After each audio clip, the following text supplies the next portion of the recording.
Good evening. This is installment episode 25, Working in Saudi 101 for Dummies. This is Mr. H again. Tonight the subject will be British embassy officials and expats in trouble, and more on the Richard H. case. First of all, I'd like to thank people that we've had over 600 visits to our videos. So thank you to everybody who's done that, written to their MPs, written to me on our email site, which will come down after tonight. I have very good news for everyone. Richard H. left Saudi airspace several hours ago. More about this later. Now back to the British Embassy. Those FCO officials, as you have seen through these videos, have done literally nothing for Richard, and they won't do it for other British expats unless they work for very important companies. If you're a British national now working in Saudi, let this be a real warning to you. It could be you. British embassy officials see British governments come and go like water and go like the wind. Everything these British embassy officials owe to the government is temporary, but they really owe their loyalty to taxpayers like Richard. They seem to forget that. Next, British embassy officials' attitude towards Richard seems to be based on the assumption that when Richard asked for their assistance, he was acting unreasonably. But what is an embassy for, as I've said time and time again? And compared to other embassies of so-called large powers, the British Embassy helps its nationals in a dismal way, or doesn't help them. What are they there for? If not to give you a passport, which they don't do, the British Embassy, if you're abroad, or to help you when you're in trouble. A citizen's rights really have to be fought for. It's almost impossible to dismiss a British Embassy official. What other job offers that kind of protection? You tell me. If you're considering working in Saudi, you could well spend some time watching our 25 videos. This is the 25th and the last. I had several comments into me, but I'm just going to refer to one from the email. A lady called Sarah from Birmingham asked, if she goes to Saudi with her husband, who has a job offer, can she leave Saudi when she wants? The answer is no, as far as I know, Sarah. You can only leave if your husband's employer gives sanction for her to leave. So you're at not only the behest of your husband, but you're at the behest of her employer. She also asked, could she find a job? Your chance now, in these economic conditions, are only if you have a very special job skill.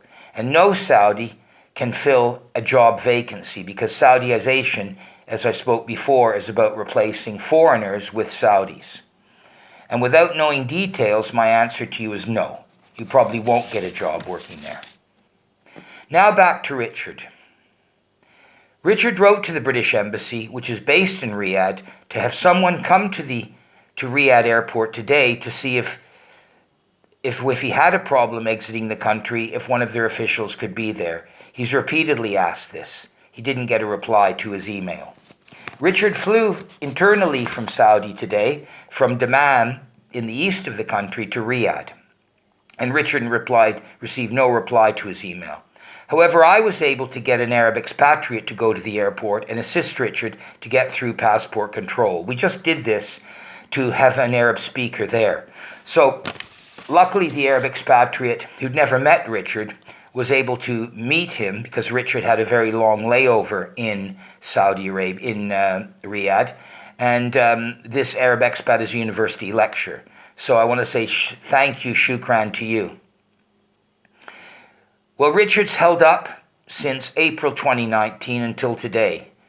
And best regards to you, Richard, after you land in Heathrow, amid COVID and lockdown and so many other things.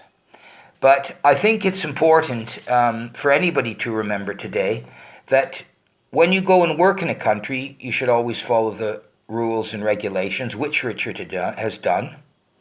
But you cannot expect, if you're in trouble, to get assistance from the British Embassy. Now, the biggest problem in working in Saudi is the inertia of matters. Things work at a very slow pace in Saudi. That's just the nature of the society. So if you're in any sort of trouble, the judicial process can take a long time. What's Richard going to do now? Well, first of all, he'll take a case, and he has a local Saudi lawyer working for him. He'll have to get the scratch together to pay for that, but his friends will assist him. First of all, to take a case against SPSP, who he worked for and who abandoned him when he was a murder suspect. Next, he will take some action against the Foreign and Commonwealth Office, but as I've said earlier, any time someone has gone recently to an ombudsman and appealed for financial compensation, the amount they've got is derisory for much worse situations than Richard was in. So there's very little hope there. Next, there is a case that his lawyers, Saudi lawyers, are now researching to take a case against the Ministry of the Interior, stroke the public prosecutor, to see if the process was flawed.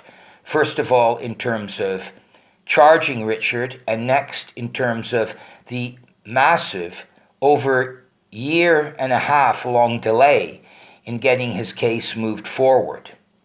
And only, as you know, recently was Richard's case dismissed. But without the help of friends, Richard would have been on the street. And you don't want to be on the street in Saudi Arabia, let me tell you that. First of all, you'd probably die of sunburn, if nothing else. But luckily, Richard was able to stay in a flea pit of a hotel and at least get by. He also had the great assistance of an Arab expatriate friend of his, an Egyptian, who really helped Richard get through this. So a real thank you to him. So again, Richard has only worked in Saudi, not worked in other Arab countries. And as someone asked me recently about the Middle East, I said, look, don't judge the Middle East by one country. You know, there are many other countries there where processes are quicker, where you'll feel much less hemmed in, and where you won't find major differences from what you're used to in the UK, except cultural differences. But in terms of freedom of movement, freedom to work, you won't have those restrictions. So I wouldn't judge the Arab world by any means by your situation in one country. So that's it. This is episode 25 of Working in Saudi 101 for Dummies and the Free Richard H campaign. Richard's out now. Good luck to him. You're a better man than me. Gunga Din.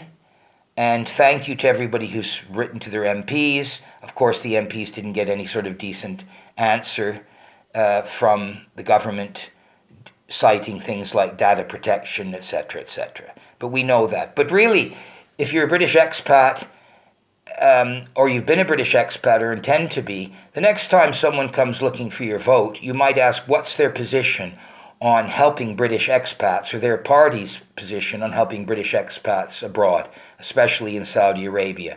You'll get the usual flannel, but all I can tell you is it's a very, very difficult place to be if you're in trouble in Saudi Arabia, even for something that you didn't do. So thank you very much for everyone who supported us. It's been long, and we're happy to finish these videos.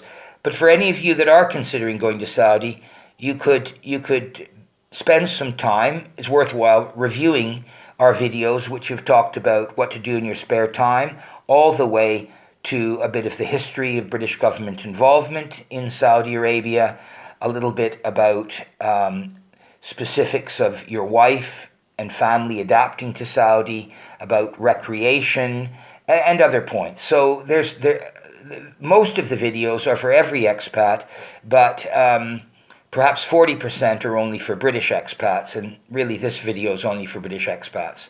So thank you all very much for watching. This is the end, episode 25 of Working in Saudi 101 for Dummies.